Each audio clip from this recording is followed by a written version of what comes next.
Welcome back students. Lawyer belief law academy में आप सभी का एक बार फिर स्वागत है। आज तारीख हो गई 15 अप्रैल 2025 और आप सभी के समक्ष आज हम लेकर आए हैं डेली करंट अफेयर की फिर सीरीज है, जिसके अंदर आज तारीख हो गई है 15 अप्रैल। और हम जैसे कि आपको पता है कि हम डेली बेसिस पे हम लेके आते हैं लीगल करंट अफेयर, जो कि आपके एग्जाम प्रोस्पेक्टिव से बहुत ही महत्वपूर्ण है। और जो स्टूडेंट्स एलएलबी, बीएलएलबी, एलएलएम कर रहे हैं और जुडिशियल एस्पिरेंट्स हैं, उन सभी के लिए ये करंट अफेयर की सीरीज बहुत महत्वपूर्ण है। इसके अंदर हम वो मेजर टॉपिक्स को डिस्कस करते हैं जो दिन की लेटेस्ट इंपॉर्टेंट खबरें होती हैं। और हम चाहते हैं कि आप किसी भी तरीके की न्यूज़ से, लीगल न्यूज़ से रिलेटेड आप पीछे ना रहे। आपको सारे के सारे एग्जाम में, जब भी आप एग्जाम करें तो आपको ऐसा ना लगे कि कोई भी करंट अफेयर जो आपने नहीं पढ़ा है वो एग्जाम पे आ गया है। तो हमारी कोशिश यही रहती है कि आपको उन सभी चीज़ों के बारे में पता हो, और जहाँ से आप अपनी करंट अफेयर के नोट्स अपडेट कर रहे हैं आप वहाँ से करते रहिए और उनके अंदर इस टॉपिक को ऐड ऑन कीजिए। अगर ये आप ऑलरेडी उसके अंदर ऐड कर चुके हैं तो आप इसको इग्नोर कर सकते हैं, बट अगर आपने ऐड ऑन नहीं किया है तो उसको वहाँ पॉइंट आउट नोट कर सकते हैं, जिससे कि आपको आपके लीगल करंट अफेयर में आपको बहुत ही फ़ायदा हो और आपके एग्ज़ाम प्रिपरेशन में बहुत ही महत्वपूर्ण भूमिका अदा हो, ताकि आपको ऐसा ना लगे कि किसी भी तरीके की न्यूज़ को आपने कवर नहीं किया है। तो चलिए दोस्तों, अब आगे बढ़ते हैं। पहली न्यूज़ की ओर देखते हैं कि इसके अंदर लिखा गया है कि Supreme Court reject the PIL of section 498 IPC section 84 BNS violate the article 14 से the allegation of misuse of वेक। तो हम जैसे कि आज डिस्कस करने वाले हैं कि उच्चतम न्यायालय ने यह कहते हुए याचिका को खारिज कर दिया था कि धारा 498 ए आईपीसी की और बीएनएस की धारा 84 यह अनुच्छेद सेक्शन 14 का उल्लंघन करती है और दुरुपयोग को अस्पष्ट है।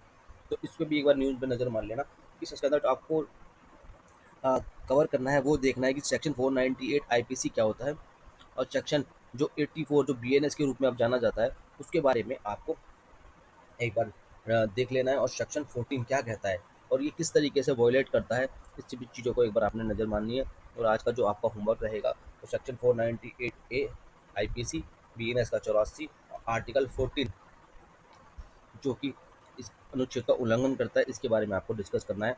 तो चलिए अब आगे बढ़ते हैं। चैनल पे नए हो तो चैनल को लाइक करें, सब्सक्राइब करें और अपने सभी दोस्तों तक शेयर करें। और सीसी के स्टूडेंट हैं तो आप यहाँ से अपने नोट्स को कैरी ऑन करके बना सकते हैं और प्रीवियस ईयर के क्वेश्चन पेपर को डाउनलोड कर सकते हैं। किसी भी तरीके की समस्या होने पर नीचे दिए गए नंबर पर संपर्क कर सकते हैं और नोट्स और वीडियोज़ के लिए भी संपर्क कर सकते हैं। व्हाट्सएप करके आप मुझसे पूछ सकते हैं, मैं आपके सवालों का जवाब जल्द देने की कोशिश करूँगा। चलिए फिर आप आगे बढ़ते हैं। ये हमारी वीडियोज़ है, इसके अंदर अगर आप पिछली और ट्रांसफर प्रॉपर्टी है या पार्टनरशिप है या किसी भी तरीके की नोट्स बना रहे हैं, लीगल करंट अफेयर्स ले रहे हैं, तो उन सभी को आपको यूट्यूब पे यहाँ से देख सकते हैं। यहाँ से आपको सभी तरीके की वीडियोस एक सिस्टमेटिक फॉर्मेट में मिल जाएगी, ताकि आपको आपके एग्जाम में आपको मदद मिल सके। तो चलिए अगला क्वेश्चन देखते हैं कि न्यायमूर्ति के वी विश्वनाथन ने कहा कि मौलिक अधिकार बहुमत के हाथ से परे हैं, उन्हें जनमत संग्रह से भी नहीं छीना जा सकता। तो ये बहुत ही महत्वपूर्ण, जो जिसे कहते हैं डायनामिक और जिसे कहते हैं वेरी इंपॉर्टेंट जो जजमेंट या फिर सुप्रीम कोर्ट के द्वारा न्यायमूर्ति जो हमारे हैं के विश्वनाथन ने कहा कि कुछ मौलिक अधिकार बहुमत के हाथों से परे हैं, उन्हें जनमत संग्रह से भी नहीं छीना जाता। Certain the fundamental rights are the beyond the majority of hands can not be taken away even in the re freedom justice K V Viswanathan. तो आपको ये बहुत ही महत्वपूर्ण जो स्टेटमेंट दी गई है, आप उस स्टेटमेंट को नोट कर रखें, क्योंकि मुझे लगता है कि ये स्टेटमेंट काफ़ी महत्वपूर्ण है और इस पर क्वेश्चन बन सकता है। क्योंकि क्योंकि इसके जजमेंट को देने के पीछे या इस टॉपिक के पीछे जो के विश्वनाथन ने कहा है, आपको उसके बारे में जरूर डिस्कस करना है और उसके नोट बनाने हैं, के महत्वपूर्ण। अगला देख लेते हैं। Supreme court direct the competition of child trafficking case in trial in 6 month issue direction of state on handling such cases. उच्चतम न्यायालय ने कहा है, सुप्रीम कोर्ट ने कहा है कि अगर बच्चों की ट्रैफिकिंग होती है तो उसको जो है उसके केस को 6 महीने के अंदर अंदर निपटाना होगा, अदरवाइज उसके खिलाफ जो है सख्त से सख्त कार्रवाई की जाएगी। तो आपको इसको भी आपको नोट कर लेना है। अगला टॉपिक जो हम डिस्कस करने वाले हैं वो है चाइल्ड ट्रैफिकिंग को लेकर ही है। उसमें सुप्रीम कोर्ट ने कहा है कि अगर बच्चों जो नवजात बच्चे होते हैं, अगर उनके जो नवजात बच्चे होते हैं और उनके अगर पैदा होते समय अगर उनकी ट्रैफिकिंग होती है, उनकी तस्करी होती है, तो उस हॉस्पिटल का जो लाइसेंस है वो है उसी दिन सस्पेंड कर दिया जाए इमिडिएटली बेसिस पे। अगले जो 5 पॉइंट को हम डिस्कस करेंगे, if the basic structure doctrine ever go then the god help this country. Justice Nariman ने कहा है, न्यायमूर्ति नरीमन ने कहा है कि अगर मूल ढांचों के सिद्धांत कभी समाप्त होता है तो भगवान इस देश को इसकी मदद करें। तो ये उन्होंने क्यों कहा, इसके बारे में आप सभी को जो है नोट्स बनाने हैं और आपको बताना है मुझे आपको ये इसके बारे में कैसे पता चला, कमेंट करके बताएं। और कमेंट में मुझे ये भी बताना कि आपको ये वीडियो किस तरीके से लगी और ये जो मैंने पॉइंट्स आपको बताए क्या आपको इनके बारे में पहले से पता था। तो चलिए दोस्तों आगे बढ़ते हैं। आज जो है ना जो खबरें हैं, आज जो 15 अप्रैल की जो करंट अफेयर की जो खबरें हैं वो बहुत ही महत्वपूर्ण खबरें हैं और मैंने आपके लिए चुन चुन के लेके आया हूँ। और आज जो है तकरीबन काफ़ी हद तक बहुत सारी खबरें हैं जो न्यूज़ अब मैं आप सभी लेके आया हूँ। और मैं 16 अप्रैल को इसलिए ये अपडेट कर रहा हूँ क्योंकि मेरे को पीछे टाइम नहीं लगा था, लेकिन जो ये करंट अफेयर है उसी दिन की करंट अफेयर की खबरें हैं। जो दिन की तारीख है 15 अप्रैल, तो 15 अप्रैल की ही सारी की सारी खबरें हैं। और अब देखते हैं अगला क्वेश्चन, देखते हैं क्वेश्चन क्या है। और क्वेश्चन के साथ आज की जो ये लीगल न्यूज़ है वो क्या है वो देख लेते हैं। Calcutta high court decline the PIL seeking the new process of scrutinizing the poll candidate alleging the foreigner where the participated in Bengal election। Calcutta high court ने चुनाव प्रत्याशियों की जांच के लिए नई प्रक्रिया की मांग वाली जनहित याचिका ठुकराई है, जिसमें आरोप था कि बंगाल चुनाव में विदेशी भाग ले रहे हैं। अब बंगाल के चुनाव में विदेशी भाग ले रहे हैं, इसके लिए जो उन्होंने जो है PIL डाली थी और उस PIL को कलकत्ता हाईकोर्ट ने खारिज कर दिया है।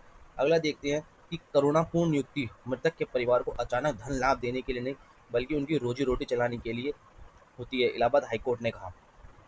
तो इलाहाबाद हाईकोर्ट ने ऐसा क्यों कहा, तो आप इसको पूरी डिटेल से जो वीडियो है वो आप यूट्यूब पर सर्च कर सकते हैं कि आप अपने नोट्स बना रहे हो तो आपको नोट्स में आपने बनाए होंगे तो वहाँ से आप नोट कर लेना। लेकिन क्वेश्चन बहुत ज़बरदस्त है क्योंकि क्या लिए compensate the appointment not intent has find fall for kin of disease only meant to keep the kitchen fire burning। Allahabad high court, ये बहुत ही अच्छा जो जजमेंट लिखा है यहाँ पे, ये लिखा है ना पॉइंट कि kitchen fire burning. Kitchen fire burning का मतलब है कि घर का चूल्हा चलाने के लिए जो है एक मृतक जो किसी के परिवार में मृत्यु हो जाती है तो करुणा पूर्ति नियुक्ति के लिए अगर कोई मृतक हो जाती है तो उसकी जो नौकरी होती है वो करुणा उसके रूप में दी जाती है, उसके परिवार को दी जाती है, ताकि जो या नियुक्ति दी जाती है ताकि उसको तो घर चलाने के लिए दी जाती है, लाभ कमाने के लिए नहीं दी जाती है, लाभ देने के लिए नहीं दी जाती है कि अपने घर की रोजी रोटी चला सके इसलिए दी जाती है। तो चलिए अब देखते हैं आगे। तो आज का क्वेश्चन का करंट अफेयर इतना ही था और आज आपको मुझे बताना है जैसे कि मैंने पहले बताया कि 498 और BNS का 85 क्या कहता है। और कुछ पॉइंट जो मैंने अभी आपको बताए हैं कि किचन बर्निंग वाला, तो वो भी आपको पॉइंट मुझे बताना है, उसको नोट करना, वो काफ़ी अच्छा महत्वपूर्ण है, उसके बारे में बताना। और अभी के विश्वनाथन ने जो स्टेटमेंट दी थी वो भी बहुत महत्वपूर्ण है, तो उन सभी चीज़ों को आपको नोट करके रखना है। चलिए फिर दोस्तों फिर मिलेंगे अगली क्लास में, तब तक का धन्यवाद। चैनल पे नए हो तो चैनल को लाइक करें, सब्सक्राइब करें और अपने सभी दोस्तों तक शेयर करें ताकि ये वीडियो उन सभी के लिए पहुंच सके। और अगर आप चाहते हैं कि मैं वीडियो को इन वीडियोज़ की फुल डिटेल से आपको एनालिसिस करके बताऊँ तो उसके लिए आपको मुझे कमेंट करके बताना पड़ेगा। जब आपके कमेंट ज़्यादा से ज़्यादा आएंगे तो ही मैं आपको बता पाऊँगा। और आपको अगर चाहते हैं कि मैं आपको ऑनलाइन ला के बताऊँ ये सारी की सारी चीज़ें, तो आपको हमारे चैनल को सब्सक्राइब करना पड़ेगा, लाइक करना पड़ेगा और ज़्यादा से ज़्यादा शेयर करना पड़ेगा ताकि मैं ये सारे के सारे तुरंत जाके लाइव आके आपको बता सकूँ। चलिए फिर मिलेंगे हम आपको अगली क्लास में। धन्यवाद, तब तक मन लगा के पढ़ते रहिए और किसी भी तरीके की समस्या होने पर अपना पढ़ाई से रिलेटेड, नोट से रिलेटेड तो आप सबसे संपर्क कर सकते हैं। नीचे दिए गए नंबर है 9289 322 897 पर। चलिए फिर मिलेंगे आपको हम अगली क्लास में। जय श्री राम। के लिए धन्यवाद। फिर मिलते हैं अगली क्लास में नए टॉपिक के साथ।